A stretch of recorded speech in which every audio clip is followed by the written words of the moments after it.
Stephen Conway. I guess we're down in Christchurch. First impressions, a bit fresh. Yeah, certainly fresh. Compared to the mountain where we've just come from, it's probably arguably 10 degrees cooler than what it was. But we're just excited for a big week of cricket ahead for us. Yeah, and what do the next couple of days look like for the guys in camp here in Christchurch? Yeah, I think we're obviously going to get back to the drawing board, look at where we can improve from that previous test, and try and rectify that as quick as possible, and implement that into the next test, which is quite a big and crucial one for us as a unit. Yeah, how do you deal? I mean, I don't imagine it's really changing everything, is it? I mean, it's been a successful team for a wee while now. Is it just about getting back to what you guys do well? Yes, certainly. I think for us it's about doing those basics really well again. Not trying to overcomplicate things. We know it's pretty much a must-win game for us. We know the surface really well here at Hagley, so we just got to go execute our skills as best as possible, and hopefully we come out with the right result this time. Does the fact, like you mentioned, that it is sort of a must-win in terms of that World Test Championship and everything and the way it's structured, does that weigh on the players' minds, or does that play a factor in the planning and preparation, or is that just par for the course? No, I think in Test cricket it's a long game, so we can't focus about the result straight away. We've just got to take each session, each ball as it comes, and like I say, just try and make sure we're executing the basics really well. And by doing that, we certainly back ourselves to have a better result this week. Yeah, let's talk about Stephen Conway personally.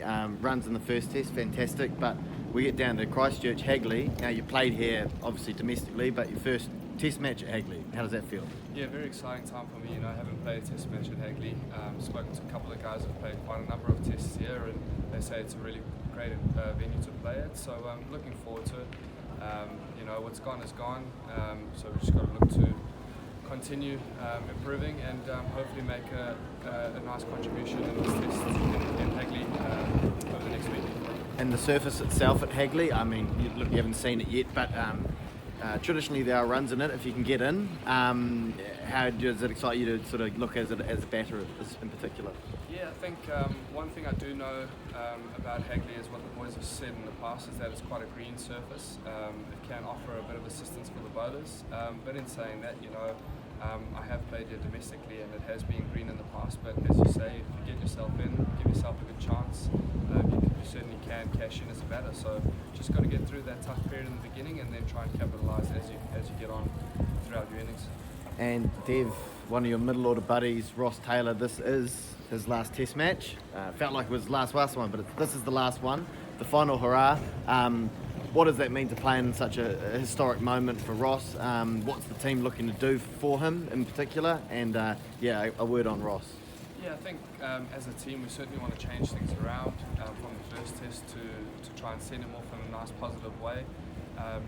It's been a real honour to play alongside him, even though it's only been sort of 5 test matches for me personally, but just to be in and around Ross in that change room, it is an honour, and we're looking forward to really try and bounce back and send him off on a good note. So we're looking forward to this test, and we can't wait to share the field with Ross again. And is that something that the team has discussed? Like, let's send Ross out on a good note? Yeah, certainly we spoke about it as the game ended in the Mount last week.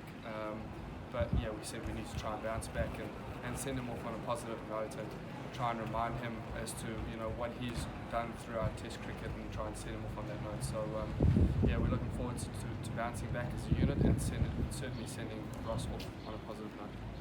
And what have you learned about Bangladesh? From Test 1, they came out, they're beating us. So what have the boys learned from Bangladesh? And what will we look to apply in the second test? Yeah, one thing that's very evident is they very passionate group. They certainly did their basics really well. They were quite patient as a collective, with bat and ball. They stuck to simple plans. They tried to bore us as much as possible. And one thing we know is they're fighters, so we know it's not going to be an easy task. It's not going to be one of those where we're just guaranteed to win. So we're going to have to do our basics really well and put them under pressure from the get-go. So we're looking forward to the challenges that lie ahead.